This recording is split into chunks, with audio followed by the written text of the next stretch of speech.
The rain washed away the last traces of my tears as I rushed through the dimly lit streets of the financial district. My soaked uniform clung to my skin, the white cotton shirt now practically transparent. I'd lost my umbrella somewhere between the restaurant and the subway station, but that was the least of my problems.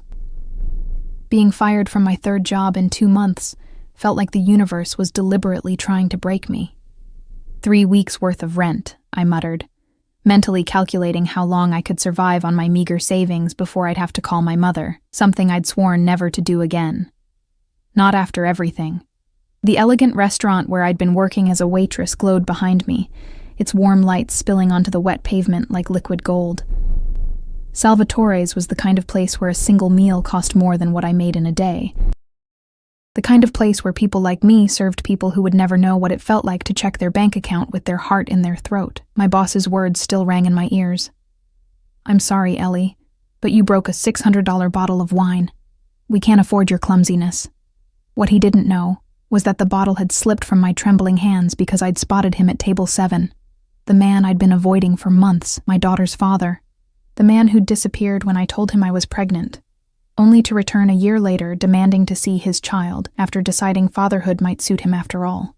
I hadn't even given birth yet. My hand instinctively moved to my stomach, barely showing at 5 months. I'd managed to hide it with loose-fitting clothes and strategic apron placement, but I wouldn't be able to conceal it much longer. The subway entrance beckoned, promising shelter from the rain, but as I approached, my phone buzzed with a notification.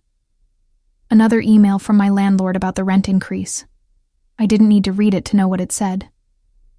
I was already behind on payments, and with no job, I'd soon be without a roof over my head. My chest tightened as panic began to set in. I couldn't bring my baby into a world where I couldn't even provide basic necessities. That's when I felt it.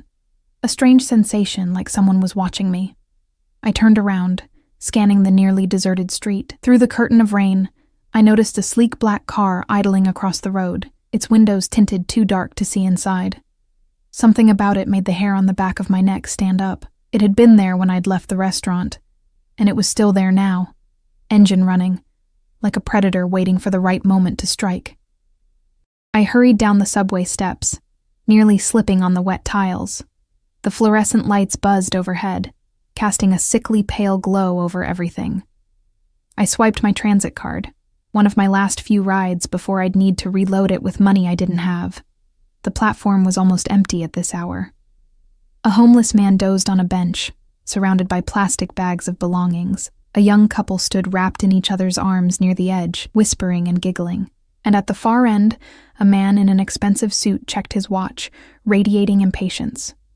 I kept my head down, avoiding eye contact. In this city, attention was rarely something you wanted. The rumble of the approaching train vibrated through the soles of my worn sneakers. As it screeched to a halt, I waited for the doors to open, desperate to sit down and take the weight off my swollen feet. But just as I stepped forward, my phone slipped from my rain-slick fingers, clattering to the ground. I bent to retrieve it, my heart sinking when I saw the newly formed crack across its screen. Another expense I couldn't afford. As I straightened, something solid bumped into me from behind, sending me stumbling forward. Strong hands gripped my shoulders, steadying me before I could fall. "Careful there," a deep voice murmured close to my ear. The scent hit me first, expensive cologne with notes of cedar and something darker, more primal. It wrapped around me like a physical presence, drowning out the usual subway smells of urine and disinfectant. "I'm sorry," I mumbled automatically, trying to pull away, but the hands on my shoulders lingered a moment longer than necessary before releasing me. No harm done. I glanced up, intending to offer a polite smile before retreating, but the words died in my throat. He was devastatingly handsome in the way that beautiful predators are, all sharp lines and dangerous grace. Dark hair styled with careless precision, a strong jaw shadowed with precisely maintained stubble. But it was his eyes that held me captive. The color of whiskey in firelight, amber flecked with gold, watching me with an intensity that made my skin tingle. He wore a suit that probably cost more than my entire wardrobe, charcoal gray tailored to perfection, with a black shirt open at the collar revealing a glimpse of tanned skin. No tie. A heavy watch glinted on his wrist, and a signet ring adorned his right hand. Everything about him screamed power and wealth. "You're soaked," he observed, his gaze traveling down my body in a way that made me acutely aware of how my wet uniform revealed more than it concealed. I crossed my arms over my chest, heat rushing to my cheeks. "It's raining." The corner of his mouth curved upward. "So it is." The train doors started to close. I lunged forward to catch them, but I was too late.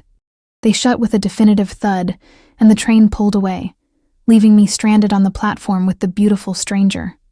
"Shit," I hissed under my breath, blinking back tears of frustration. "Where are you headed?" he asked, still standing too close. My instincts screamed at me not to answer, not to engage. This wasn't the kind of man who spoke to women like me without an agenda. But exhaustion and desperation clouded my judgment. "Upper East Side," I replied, immediately regretting the admission. The contrast between my appearance and my destination would raise questions I didn't want to answer. His eyebrows rose slightly. "That's quite a commute from Little Italy." So he knew where Salvatore's was located. Had he been there tonight? I didn't remember seeing him, but then again, I'd been too focused on avoiding my ex and balancing trays of overpriced pasta to notice much else. "I go where the work is," I said vaguely. "And what kind of work do you do?" The question seemed innocent enough, but something in his tone made me think he already knew the answer. "I'm a waitress." I paused, then corrected myself. "I was a waitress. I got fired tonight." Why was I telling him this? Something about his steady gaze made me want to confess things I'd never tell a stranger. "That's unfortunate," he said, his expression unreadable. "May I ask why?" I laughed bitterly. I broke an expensive bottle of wine. "Apparently, that's an unforgivable sin when you work at Salvatore's. Salvatore can be unforgiving." He said the name with a familiarity that caught my attention. "You know the owner?" A smile played at his lips. "You could say that." The next train rumbled into the station, and I stepped toward it, eager to escape this unsettling conversation. But as the doors opened, the stranger's hand closed gently around my wrist. "Wait," he said. "I have a proposition for you." Warning bells clanged in my head. I'd heard stories about women who disappeared after accepting propositions from handsome strangers. I tried to pull away, but his grip, while not painful, was unyielding. "I'm not interested," I said firmly, my heart racing. To my surprise, he laughed. A rich, warm sound that echoed in the nearly empty station. "Not that kind of proposition, sweetheart. I'm offering you a job." I stared at him, confusion replacing fear. "A job? You don't even know me." "I know enough." His eyes dropped briefly to my abdomen, and I tensed. Could he tell I was pregnant? I thought I'd hidden it well. "I need an assistant," he continued smoothly. "Someone discreet, someone who won't ask too many questions. The pay is good, very good, and the hours are flexible." The train doors closed again, but I hardly noticed. "What kind of assistant?" "Personal. You'd help manage my schedule, handle some correspondence, run errands." "Nothing illegal, if that's what you're worried about." It was exactly what I was worried about, along with 100 other things. Who offers a job to a stranger in a subway station? What kind of man needs an assistant who won't ask questions? But the words, "very good pay," echoed in my mind, drowning out the warning sirens. "I don't even know your name," I said weakly. He released my wrist and extended his hand. "Dante Russo." The name struck a chord of recognition, but I couldn't place it. I hesitated before placing my much smaller hand in his. "Eleanor Hayes. Everyone calls me Ellie." His hand was warm and calloused in unexpected places, not the soft grip of a man who'd never known physical labor. "Well, Eleanor Hayes, what do you say? Are you interested in hearing more about my offer?" I should have said no. I should have waited for the next train and gone home to my tiny apartment to figure out a more sensible solution to my problems. But sensible solutions seemed in short supply lately. "I'm listening," I said instead. A smile spread across his face, predatory, triumphant, as if he'd known all along what my answer would be. "Good. Let's go somewhere dry to discuss the details." Before I could respond, he placed his hand at the small of my back, guiding me toward the exit. That simple touch sent electricity up my spine. It had been so long since anyone had touched me with such casual confidence. "My car is outside," he said as we climbed the steps back to street level. The rain had stopped, leaving the city glistening under the streetlights. And there, exactly where I'd seen it earlier, was the sleek black car with the tinted windows. I froze. "That's your car?" It was parked outside Salvatore's. Dante's expression revealed nothing. "Was it?" "I have a driver." Perhaps he was waiting for me there. It was a reasonable explanation, but something felt off. Had he followed me? The thought should have terrified me, but instead, it sent a strange thrill through my body. A tall, broad-shouldered man stepped out from the driver's side and opened the rear door. His expressionless face and rigid posture screamed security more than chauffeur. "This is Marco," Dante said casually. "He drives for me." Marco nodded in acknowledgement but said nothing. Dante gestured toward the open door. "After you, Eleanor." Every instinct told me to run, to get as far away from this man as possible. But where would I run to? Back to my apartment that I couldn't afford? To my mother who'd made it clear she wanted nothing to do with me or my poor life choices? I climbed into the car, the leather seats butter-soft against my still damp clothes. The interior smelled of the same cologne Dante wore, mixed with leather, and the faintest hint of gunpowder, a scent I recognized from childhood trips to the shooting range with my father. That last detail should have been the final warning, the push I needed to climb back out and disappear into the night. Instead, I sat silently as Dante slid in beside me, close enough that our thighs almost touched. As Marco pulled away from the curb, Dante's phone rang. He glanced at the screen, his jaw tightening almost imperceptibly before he answered. "Yes?" His voice was different now, colder, harder. He listened for a moment. "No. I told you how to handle it. Don't make me repeat myself." Another pause. "Then make him understand the consequences of refusal." He ended the call without saying goodbye, and turned to find me watching him, my eyes wide. "Sorry about that," he said, his tone warming again. "Business never stops in this city." "What kind of business are you in exactly?" I asked, trying to keep my voice steady. He studied me for a moment. "Import-export, primarily. Family business." It was vague enough to be meaningless. I'd heard that import-export was often code for something less legitimate, but I didn't press. After all, he'd mentioned he wanted someone who didn't ask questions. We drove through the city, the streets growing progressively more exclusive as we headed uptown. Finally, the car pulled up outside a towering glass building overlooking Central Park. "My apartment," Dante explained, as Marco opened the door. "We can discuss the details of your employment more comfortably there." Alarm bells rang distantly in my head, but the warmth of the car and the promise of financial security had lulled me into a dangerous complacency. Or perhaps it was just that after months of struggling alone, the idea of surrendering control to someone else, even temporarily, held an appeal I was ashamed to acknowledge.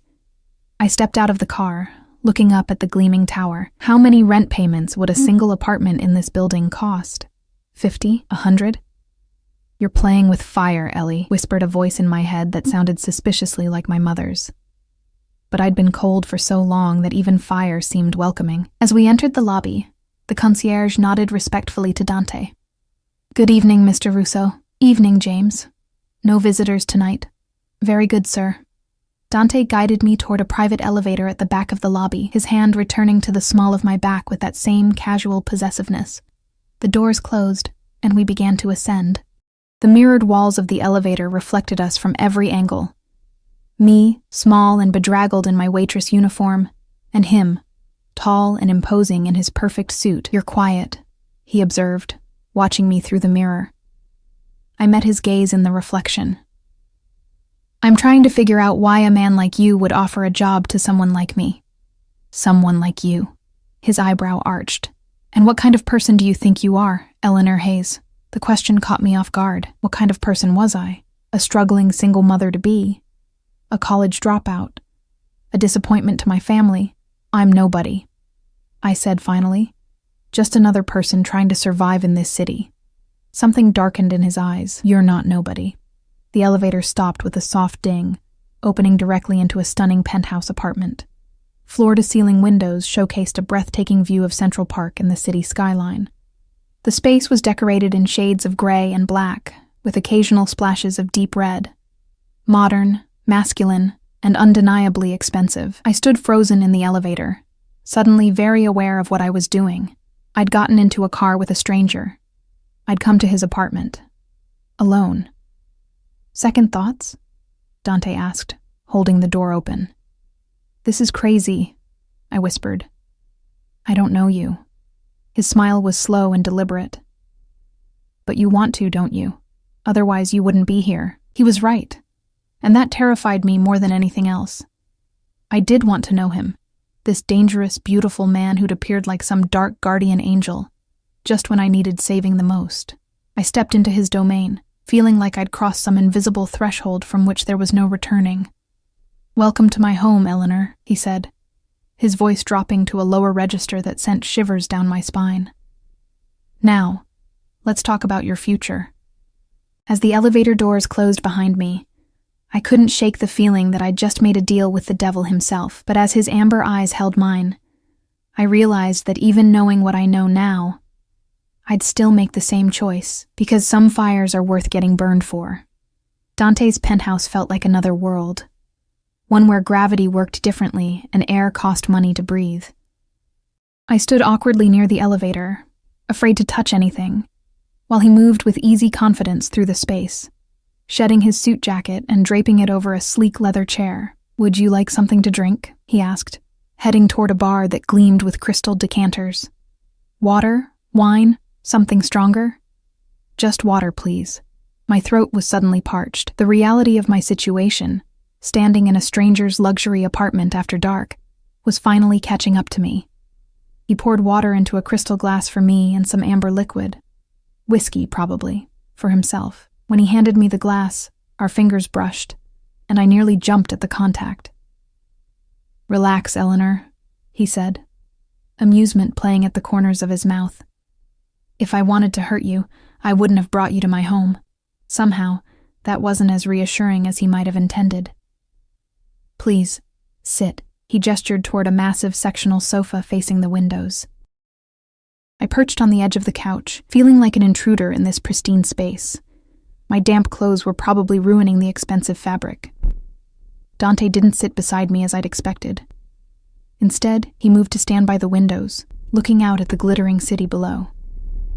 With his back to me, silhouetted against the night sky, he seemed even more imposing. Tell me about yourself, Eleanor Hayes, he said without turning. There's not much to tell. I fidgeted with my glass. I grew up in Ohio. Came to New York for college, dropped out after 2 years, been working service jobs ever since. Family? I hesitated. My parents are still in Ohio. We're not close. Boyfriend? Husband? My hand instinctively went to my stomach. No, he turned then, his eyes dropping to where my hand rested. But there's a child. It wasn't a question. He knew. Somehow he already knew. 5 months, I admitted, seeing no point in lying. The father isn't involved. By choice? His or yours? Both, at first. Now he's changed his mind, but I don't want him back in our lives. Dante nodded slowly, as if I'd confirmed something he'd already suspected. And that's why you were fired tonight. You saw him at the restaurant. My eyes widened. How did you? You said you broke an expensive bottle of wine. People don't usually do that without a reason. He took a sip of his drink. What's his name? Why does it matter? I like to know who I'm dealing with. The implication that he might deal with my ex sent an unexpected thrill through me, followed immediately by alarm. His name is Ryan, I said carefully. Ryan Mercer. But I don't want you to. I can handle him myself. Dante's smile was cold. I'm sure you can. But sometimes, Eleanor, it's easier to let others handle problems for you. He crossed the room and sat beside me, close enough that I could feel the heat radiating from his body. Now, about this job. I straightened, trying to look professional despite my bedraggled appearance. Yes, the assistant position. I need someone I can trust, someone discreet. My business requires privacy. What exactly would I be doing? I asked. Managing my personal calendar, coordinating with my security team, running errands that require a delicate touch, accompanying me to certain events. Accompanying you? I repeated. Like a date? His laugh was sharp. No, Eleanor. If I wanted a date, I'd ask for one. This is business. Sometimes having a woman present changes the dynamics of a meeting, makes things less confrontational. I wasn't sure I liked the sound of that. And the pay? $10,000 a month, cash, plus this. He reached into his pocket and pulled out a key card, placing it on the coffee table between us. What's that for? An apartment in this building, 15th floor, 2 bedrooms. It's one of my properties. You'll live there while you work for me. I stared at the key card, then at him. That's too much. Is it? His eyes held mine. You need a place to live. I need you available at all hours. It makes sense. My mind raced. $10,000 a month plus an apartment in one of the most exclusive buildings in Manhattan? It was beyond generous. It was suspicious. Why me? I asked bluntly. You could hire anyone. Someone with actual qualifications. Qualifications can be taught. Loyalty is innate. He leaned closer. And I think you're loyal, Eleanor Hayes. You strike me as someone who repays debts. There was something in his tone that made me shiver, though I wasn't cold. You make it sound like I'd be indebted to you. Wouldn't you? His voice was soft, almost hypnotic. A job. A home. Security for your child. That's quite a lot to give someone you've just met. He was right. I would be indebted to him, deeply, uncomfortably indebted. And something told me Dante Russo wasn't a man who forgot what was owed to him. When would I start? I asked, already knowing I was going to accept despite every warning bell in my head. Tonight. He stood, holding out his hand to me. Let me show you your new home. I hesitated only a moment before placing my hand in his. His fingers closed around mine, warm and firm, and he pulled me to my feet with effortless strength. As we rode the elevator down to the 15th floor, I tried to process how drastically my life had changed in the span of a few hours. This morning, I'd been a pregnant, jobless waitress on the verge of eviction. Now I was... what? The personal assistant to a mysterious, wealthy man who offered apartments to strangers in subway stations. The elevator doors opened to a hallway with only 2 doors, one at each end. I own the entire floor, Dante explained, leading me to the door on the right. This will be your apartment. I have access, of course, but your privacy will be respected. He used the key card to open the door, then stepped back to allow me to enter first. The apartment was stunning, all clean lines and modern elegance, decorated in soft grays and blues. It was smaller than Dante's penthouse, but still larger than any place I'd ever lived. Floor-to-ceiling windows offered the same spectacular view of the park. The furniture looked new and untouched, as if no one had ever sat on the sofa or eaten at the dining table. This is... incredible, I breathed, turning in a slow circle to take it all in. The master bedroom is through there, Dante pointed. The second bedroom can be a nursery. There's a fully stocked kitchen, though I suspect you'll be dining with me often. My housekeeper, Mrs. Alvarez, will clean twice a week. I wandered through the apartment in a daze, trailing my fingers over smooth countertops and soft furnishings. When I reached the master bedroom, I gasped. The bed was enormous, draped in what looked like Egyptian cotton sheets. A walk-in closet stood open, completely empty, waiting to be filled. Dante appeared in the doorway behind me. Is it acceptable? Acceptable? It's like a dream. I turned to face him, but I don't have anything to put in it. All my stuff is at my old apartment. Give Marco your address. He'll have your belongings moved tomorrow. He checked his watch, that heavy, expensive timepiece I'd noticed earlier. It's late. You should rest. There are new clothes in the bathroom. Mrs. Alvarez picked them up this afternoon. This afternoon? Before he'd even met me?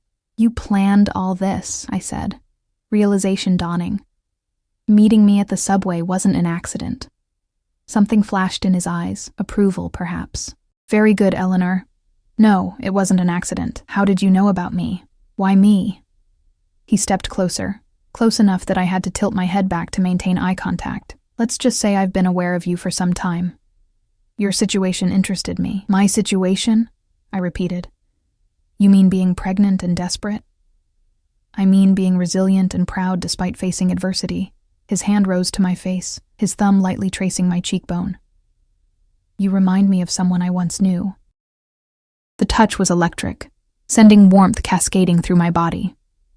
I stepped back, needing distance from this magnetic pull he seemed to exert. Who? I asked, my voice embarrassingly breathless. That's a story for another time. His hand dropped back to his side. Tomorrow, we begin. I'll send Marco to collect you at 9. Wear something professional. The clothes in the bathroom should suffice until we can get you a proper wardrobe. He turned to leave, but I called after him. Wait, I still have questions. Dante paused in the doorway, looking back over his shoulder, and I'll answer them. Tomorrow. For now, rest. You're safe here, Eleanor. After he left, I stood in the center of the bedroom, my bedroom, trying to make sense of everything that had happened. Part of me wanted to run, to grab whatever cash I had and disappear before I became any further entangled with Dante Russo. But where would I go? And how far would I get before he found me? Because he would find me. I was certain of that. Instead of running, I went to the bathroom and found, as promised, new clothes laid out for me. Silk pajamas, underwear still in packaging, even a fluffy robe, everything in my size. I should have been creeped out by the invasion of privacy, but I was too exhausted to muster the appropriate outrage. I showered in a bathroom bigger than my entire studio apartment, letting hot water wash away the grime of the day. As I dried off and slipped into the silk pajamas, I caught sight of myself in the floor-to-ceiling mirror. With my wet hair and wide eyes, I looked young and vulnerable. But there was something else there too, a spark of determination that hadn't been there this morning. I placed my hand on my slightly rounded belly. We're going to be okay, I whispered to my unborn child. I'll figure this out.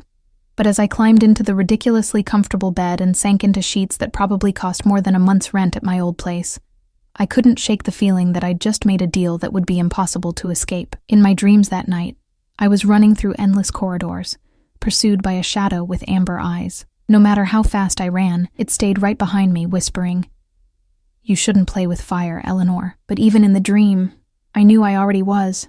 I woke to sunlight streaming through windows I'd forgotten to cover. For a disorienting moment, I didn't know where I was. The bed was too soft, the room too quiet, the ceiling too high. Then memories of the previous night came flooding back. Dante Russo, the job offer, this apartment. I sat up slowly, half expecting to find myself back in my cramped studio, the entire encounter nothing but a desperate dream. But the luxurious bedroom remained solid around me, the sheets whispering against my skin as real as anything I'd ever felt. My phone buzzed on the nightstand, another unfamiliar addition to my morning routine. When I checked it, I found a text from an unknown number. "Good morning, Eleanor. Car will collect you at 8:45 instead of 9 now. Wear the gray dress. D." How did he have my number? I hadn't given it to him. Then again, he seemed to know everything else about me. My size, my situation, even where I'd been working. I should have been terrified by the surveillance implications, but something darker and more complicated stirred inside me instead. There was a strange comfort in being seen so completely after months of feeling invisible. In the closet, I found the gray dress he'd mentioned hanging in otherwise empty space. It was simple, but elegant. The kind of thing worn by women who attended charity galas and board meetings, not former waitresses from Ohio. Beside it hung a pair of black heels that looked both expensive and uncomfortable. After showering, I slipped into the dress, surprised by how perfectly it fit, hugging my curves but cleverly disguising my small baby bump. The reflection in the mirror showed someone I barely recognized, a polished, professional woman ready to take on Manhattan.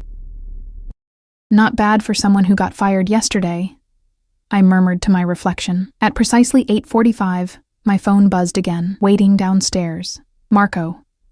The elevator ride to the lobby felt like descending into a new life. I mentally rehearsed how to address Dante. Mr. Russo seemed appropriate given our new professional relationship, and reminded myself to ask about my actual duties. So far, this job had been long on perks and short on specifics. Marco stood by the same black car, his expression as blank as it had been last night. He opened the door without a word, and I slid into the back seat expecting to find Dante waiting. He wasn't there. "Where's Mr. Russo?" I asked as Marco got behind the wheel. "Meeting downtown. I'm taking you to the office first."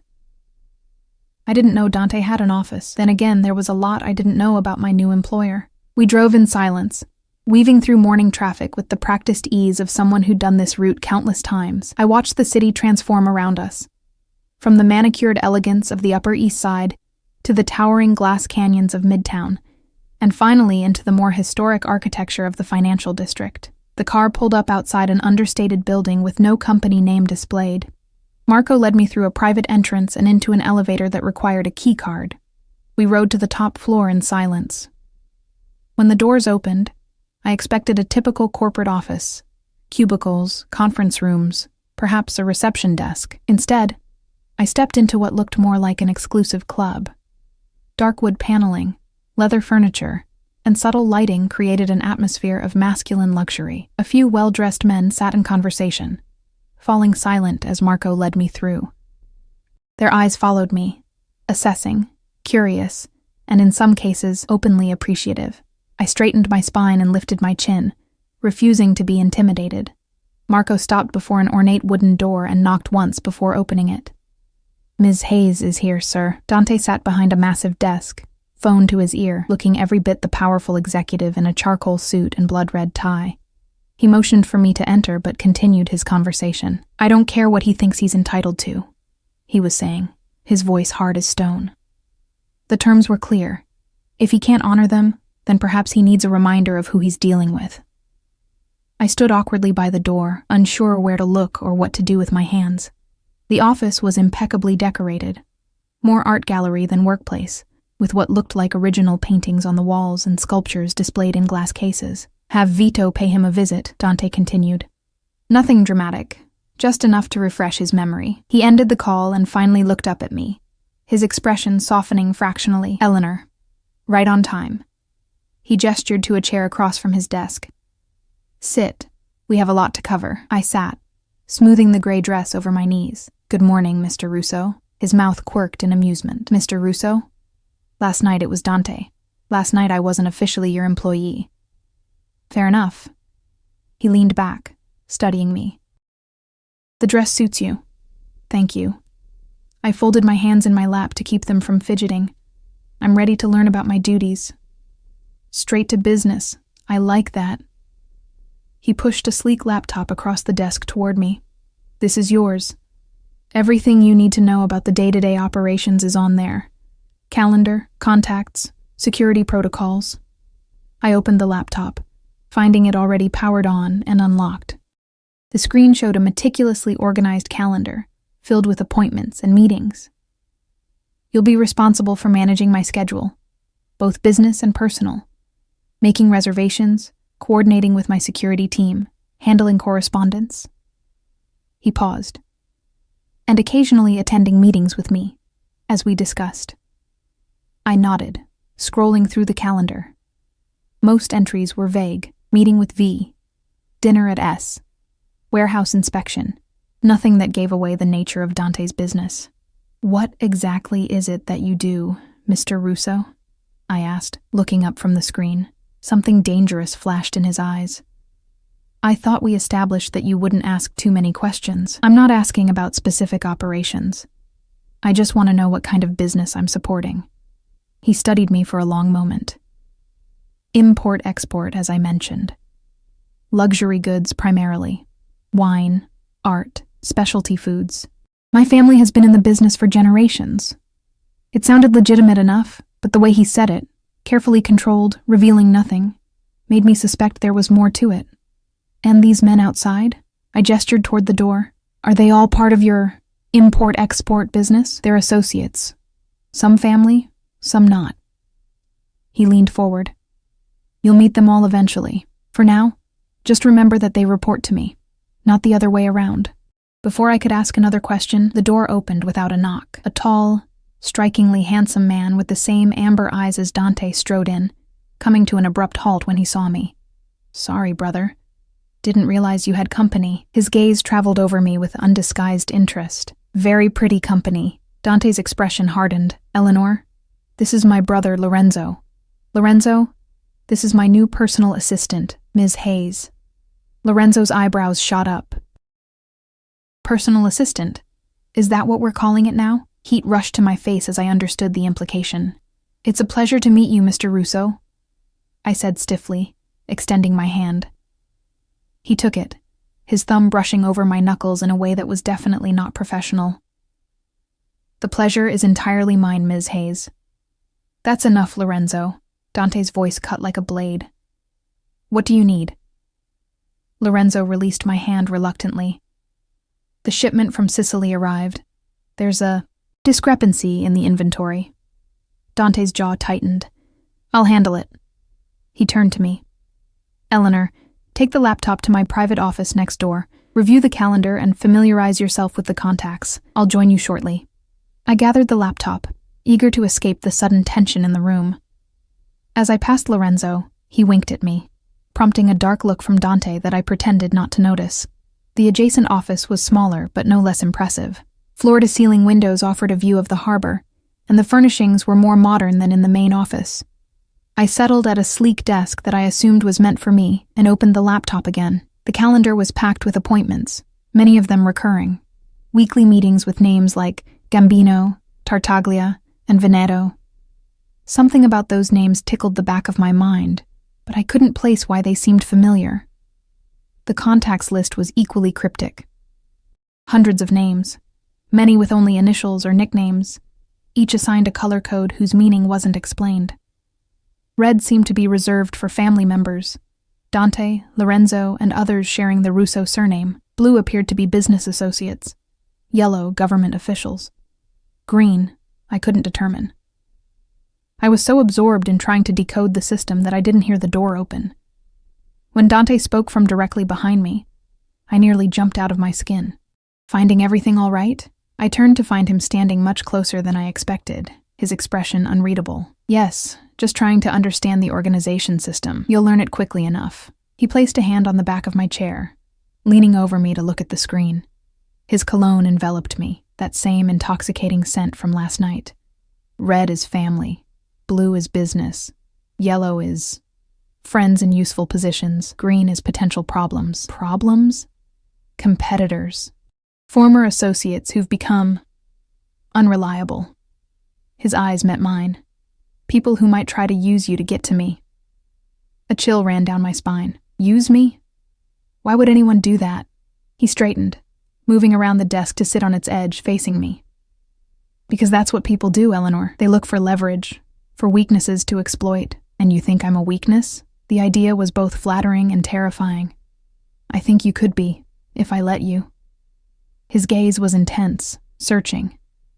Are you having second thoughts? I should have been. Any rational person would be running for the door by now. But instead, I shook my head. No, I made a commitment. Something like approval flickered across his face. Good. Now, there's something important we need to discuss. He reached into his jacket pocket and withdrew a small velvet box. Your cover story. Cover story? I repeated, eyeing the box warily. He opened it, revealing a stunning diamond ring. In certain circles, a personal assistant raises questions, unwanted attention. A fiancé, on the other hand. I stared at the ring, then at him. Sure, I had misunderstood. You want me to pretend to be your fiancé? Only in specific situations. Business dinners, family events. He removed the ring from the box and held it out. It's just for show, Eleanor. A way to protect you. Protect me from what? My voice had risen despite my efforts to stay calm. From men like my brother. His expression darkened. From men who might see you as a way to get to me. I didn't take the ring. This wasn't part of our agreement. Our agreement was that you would assist me as needed. This is what I need. He took my left hand before I could pull away, sliding the ring onto my finger. It fit perfectly, like everything else he'd given me. Consider it part of your uniform. The weight of the diamond was substantial, catching the light with every movement of my hand. It should have felt wrong, deceptive, manipulative, but some traitorous part of me thrilled at the sight of it on my finger, at the idea of being claimed, even if only for show. When would I need to perform this role? I asked, unable to tear my eyes from the ring. Tonight? For starters, family dinner at my mother's house. He stood, straightening his cufflinks. She's eager to meet the woman who's carrying her grandchild. My head snapped up. What? His smile was predatory. Did I forget to mention that part of your cover story? As far as my family is concerned, the baby is mine. Absolutely not. I stood up so quickly the chair rolled back and hit the wall. That wasn't part of our deal. I won't use my child as part of some charade. Dante remained perfectly still, watching my outburst with that unnerving calm. Sit down, Eleanor. No. My hands trembled, but my voice was steady. I agreed to be your assistant, not to lie about my baby's paternity. It's a necessary precaution, he said, his tone maddeningly reasonable. My family is traditional. They wouldn't understand our actual arrangement. Then tell them I'm just your employee. An unmarried, pregnant employee living in my building? That would raise even more questions. He stepped closer, his presence filling the room. Besides, this protects your child as well. How does lying about my baby's father protect them? His eyes hardened. Because being my child means protection. Resources. Status. Being Ryan Mercer's child means nothing. The mention of Ryan's name stopped me cold. How do you know about Ryan? I told you, Eleanor. I've been aware of you for some time. He reached out, his fingers brushing my cheek in that proprietary way that was becoming disturbingly familiar. Ryan Mercer is a small-time drug dealer with gambling debts and a temper. Not father material. Ice flooded my veins. How do you know all this? I make it my business to know things. Especially about people who interest me. His thumb traced my lower lip, and to my shame, I didn't pull away. Ryan's been trying to find you. Did you know that? He's been asking questions, threatening your former co-workers. Fear gripped my heart. I'd changed my phone number, moved apartments twice, all to stay ahead of Ryan's increasingly desperate attempts to reconnect. If Dante knew this much, was it possible Ryan would find me too? What does he want? I whispered. He claims he wants to be a father to his child. Dante's expression darkened, but his sudden interest coincided with learning your grandmother left you a small inheritance. He thinks there's money he can access through you and the baby. My grandmother had indeed left me some money. Not a fortune, but enough to help with the baby and maybe finish my degree someday.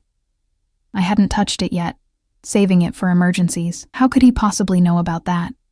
I never told him. People talk, and money has a way of attracting attention. Dante's hand dropped from my face. If you're publicly connected to me, if everyone believes that child is mine, Ryan will back off. He won't dare cross me. The implication hung in the air between us. Who exactly was Dante Russo that even the mention of his name would scare off someone as reckless as Ryan? Who are you? I asked softly. Really? Something shifted in his eyes, a moment of calculation, of decision. You're smart, Eleanor. I think you've already figured it out. The pieces had been there all along. The security, the cryptic business dealings, the way people deferred to him, names like Gambino and Tartaglia in his contacts. It should have terrified me, but somehow, I'd known from the moment I saw him in that subway station. You're not just an import-export, I said carefully. His smile was sharp. Not just, no, you're family. You're connected. Connected. He seemed amused by my choice of words. Yes, you could say that. The Russo family has been connected in New York for generations. I sank back into my chair as the full reality of my situation hit me.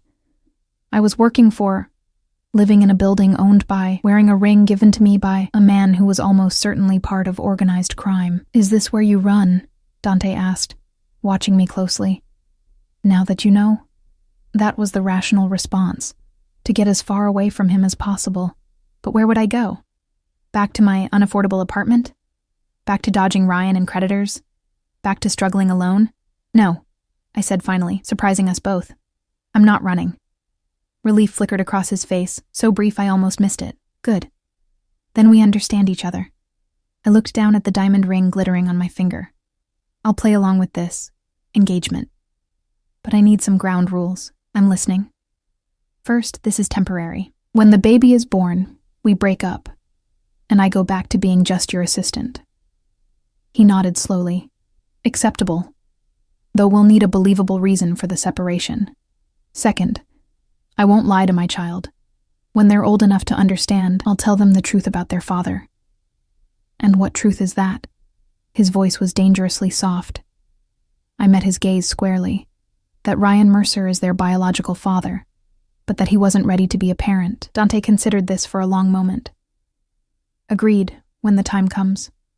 Anything else? I swallowed hard before voicing my final condition. This stays professional between us. No expectations beyond what we've discussed. Something dark and hungry flashed in his eyes. Are you saying you don't find me attractive, Eleanor? Heat rushed to my face. That's not relevant to our arrangement. Oh, I think it's very relevant. He moved closer, until he was standing directly in front of me, his legs nearly touching my knees, especially if we're going to convince my family we're engaged. We can act, I insisted, trying to ignore the way my heart raced at his proximity. Can we? My mother is very perceptive. She'd notice if her future daughter-in-law flinched every time her son touched her. He reached down, taking my hand and pulling me to my feet, so we were standing chest to chest. We should practice. For authenticity. Before I could protest, his arm slid around my waist, pulling me against him.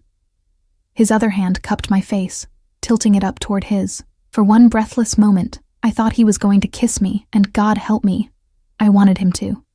Instead, he leaned down and whispered against my ear, "Remember, Eleanor, this is just business." He released me and stepped back, leaving me flushed and unsteady. "The car will pick you up at 7. Wear the black dress in your closet. My mother appreciates punctuality." With that, he strode from the office, leaving me to collapse back into my chair on shaking legs. I spent the rest of the day trying to focus on learning Dante's schedule and systems, but my mind kept returning to that moment. His arm around my waist, his breath against my ear, the heat of his body pressed to mine.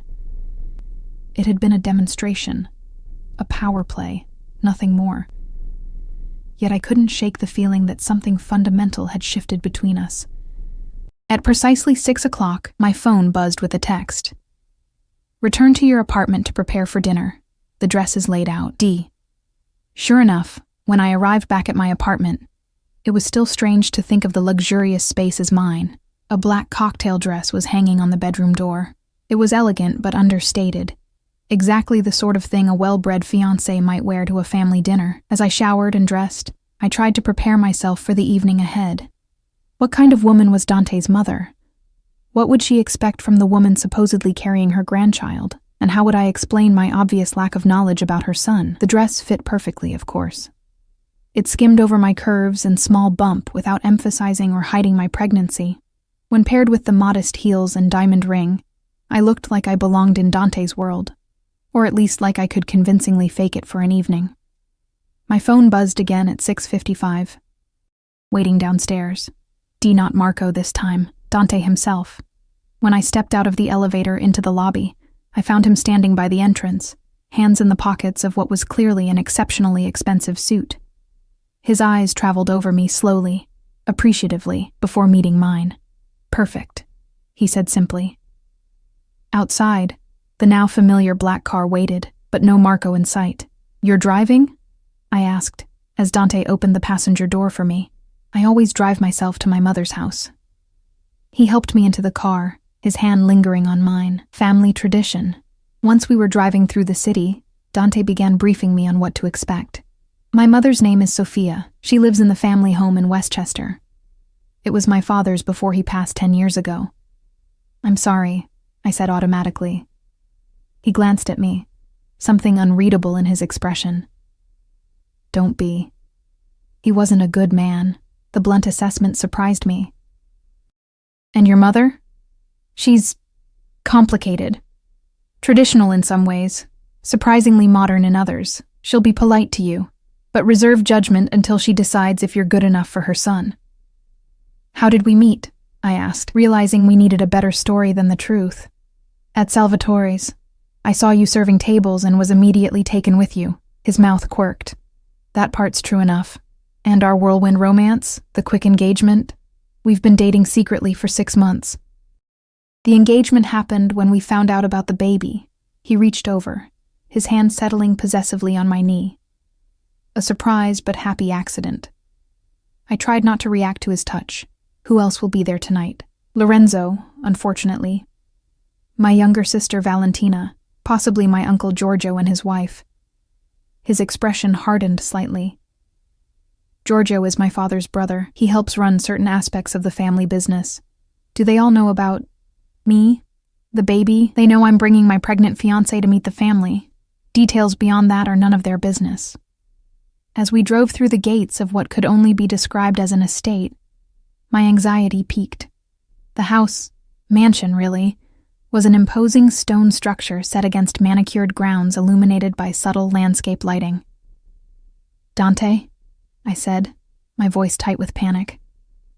"I don't think I can do this." He pulled the car to a stop in the circular driveway and turned to face me. "Yes, you can. You're stronger than you think, Eleanor." His hand moved from my knee to cup my cheek. "Just follow my lead, and remember what this means for you and your child. Protection, security, a future." I leaned into his touch despite myself. "What if they don't believe we're really engaged? Then I'll make them believe it." His thumb brushed my lower lip. "Do you trust me?" The strange thing was, I did. At least in this. "Yes." Without warning, he leaned forward and kissed me. Not the gentle, testing kiss I might have expected, but something deeper, more possessive. His hand slid to the back of my neck, holding me in place as his mouth claimed mine. I should have pulled away, should have reminded him of our agreement. Professional only. Instead, I found myself responding, my lips parting under his, my hand clutching his arm for support. When he finally broke the kiss, we were both breathing hard. "There," he said, his voice rough. "Now you look like a woman who's been thoroughly kissed by her fiancé." Before I could respond, the front door of the house opened, light spilling out onto the driveway. A silhouette appeared, tall, elegant, unmistakably female. "That's my mother," Dante said, straightening his tie. "Remember, from now on, that baby is a Russo, and you belong to me." As he helped me from the car, I couldn't shake the feeling that I was crossing a threshold from which there would be no return. Playing with fire, indeed. Sophia Russo was nothing like I'd imagined. I'd expected an aging matriarch draped in black, perhaps with a heavy Italian accent. Instead, the woman who greeted us in the grand foyer was elegant, stylish, and remarkably youthful for someone who must have been in her 60s. "Dante, darling," she said, embracing her son with genuine warmth before turning her sharp gaze on me. "And this must be Eleanor." "Mother, this is my fiancée, Eleanor Hayes," Dante said, his arm sliding possessively around my waist. I extended my hand. "It's a pleasure to meet you, Mrs. Russo." Instead of taking my hand, she pulled me into a surprisingly strong embrace. "We're family now. Call me Sophia." She pulled back, her eyes, the same amber as Dante's, assessing me openly. "Let me look at you." I felt like a prized mare at auction as she studied me, her gaze lingering briefly on my stomach. "Beautiful," she declared finally. "Strong features, good bones. The baby will be handsome." "Thank you," I managed, unsure how else to respond to such a clinical assessment. "Come," she said, linking her arm through mine. "Everyone is waiting in the drawing room." As she led me through the mansion, I tried not to gawk at the obvious wealth on display. Priceless artwork, antique furniture, crystal chandeliers. Dante followed closely behind, his presence both reassuring and intimidating. The drawing room was occupied by 3 people.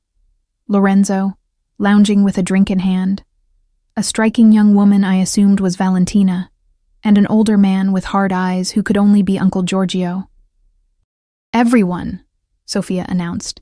"This is Eleanor, Dante's fiancée, and the mother of our newest Russo." Lorenzo raised his glass in mock salute. "Welcome to the family circus, Eleanor. Drink?"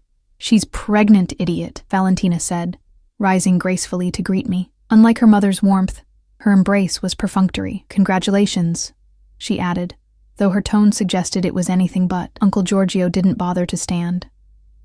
"So this is the girl who trapped my nephew," he said, his accent thicker than Sophia's. "Pretty enough, I suppose." "Giorgio," Sophia warned. "Mind your manners." Dante's arm tightened around me. Eleanor didn't trap anyone. The baby was a mutual surprise, but a welcome one. The tension in the room was thick enough to cut with a knife.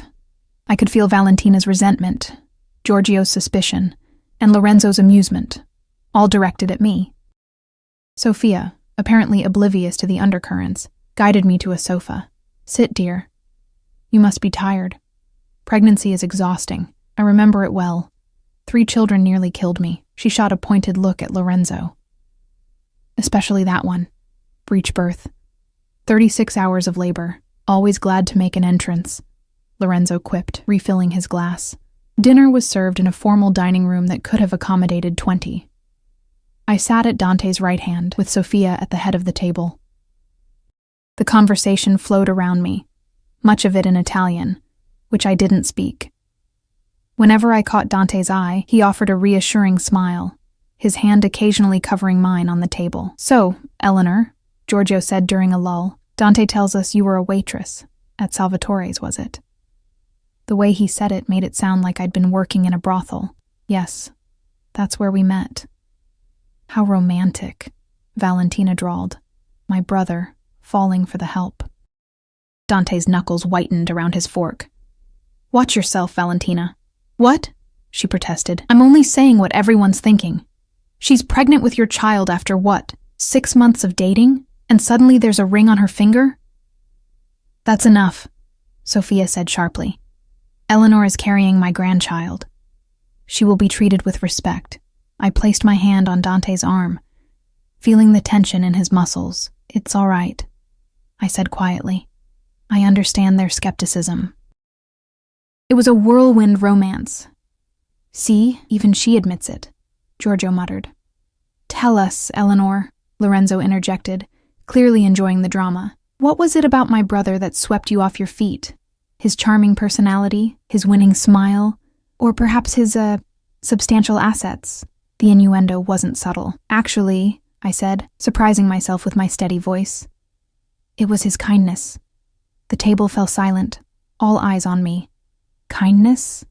Giorgio repeated incredulously. "Yes." I looked directly at Dante, finding strength in his intense gaze.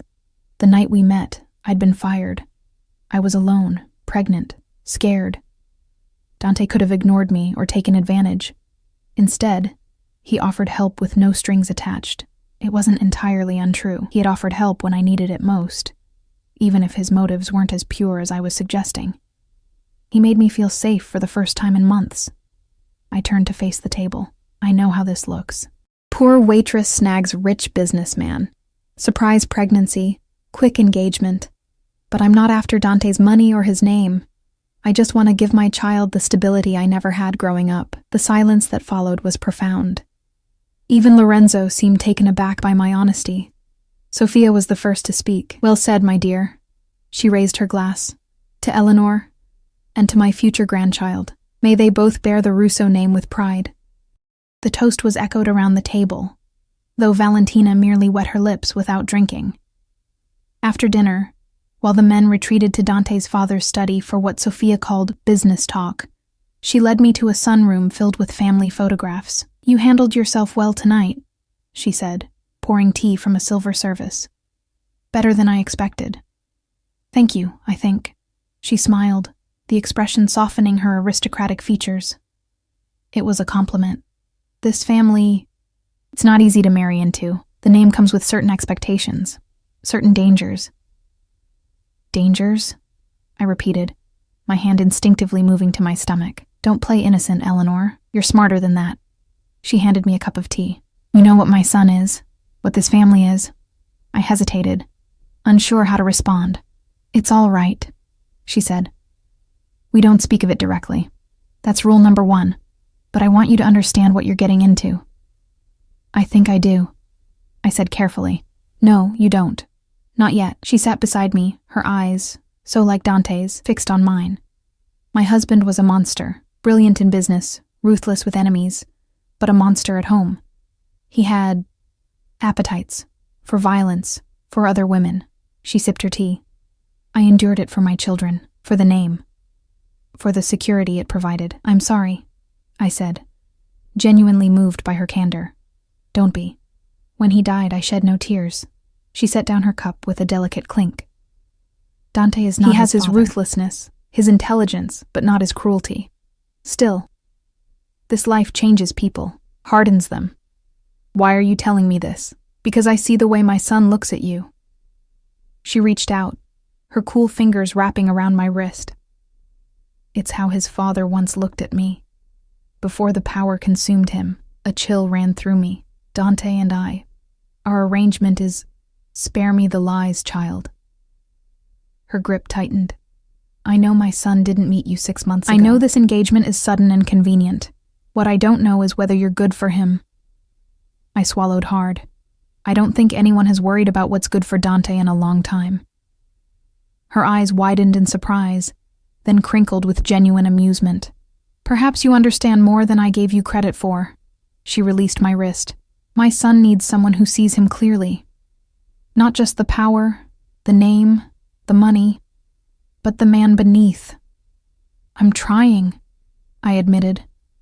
Good. She stood, smoothing her impeccable dress. Now, one last piece of advice. In this family, appearances matter. If you're going to pretend to be in love with my son, do it convincingly. Before I could respond, the door opened and Dante entered. Everything all right in here? Sophia smiled. Just getting to know your lovely fiancé. She kissed his cheek as she passed. Don't keep her up too late. Pregnant women need their rest. When she was gone, Dante turned to me. What did she say to you? Nothing I couldn't handle. I set down my teacup. Your mother is formidable. She likes you. He seemed surprised. I can tell. Really? How? She didn't threaten to have you investigated. His mouth quirked in what might have been a genuine smile. That's practically a warm welcome in this family. The drive back to Manhattan was quiet, both of us lost in thought. I replayed the evening in my mind. The barely concealed hostility from Valentina, Giorgio's suspicion, Lorenzo's suggestive comments, and most of all, Sophia's warnings. When we reached the building, Dante insisted on walking me to my door. You did well tonight, he said as we rode the elevator. Better than well. You impressed them. Even Valentina, I asked dryly. She'll come around. She's protective of me, that's all. He studied my face. Are you all right? You've been quiet. Just tired. It was a lot to take in. We reached my door, and I fumbled with the key card, suddenly nervous. Dante took it gently from my trembling fingers, opening the door himself. Eleanor, he said softly as I stepped inside. Thank you for tonight. I turned to face him, struck again by how devastatingly handsome he was, and how dangerous. I was just doing my job. No. He stepped closer, into my space. What you said at dinner, about my kindness, that wasn't part of the job. Heat rose to my face. I needed to say something convincing. Is that all it was? His eyes searched mine. Just a convenient lie? The air between us seemed to crackle with electricity. I don't know what you want me to say, Dante. The truth would be nice. His voice dropped lower. Do you feel safe with me, Eleanor? Really? I should have lied. Should have maintained the professional boundary I'd insisted on. Instead, I found myself admitting, yes, I do. Something shifted in his expression, a vulnerability I hadn't seen before. You shouldn't. I'm not a good man. I know what you are, I said quietly. I've always known. And yet you're still here. His hand rose to cut my cheek. Why? Because you're right.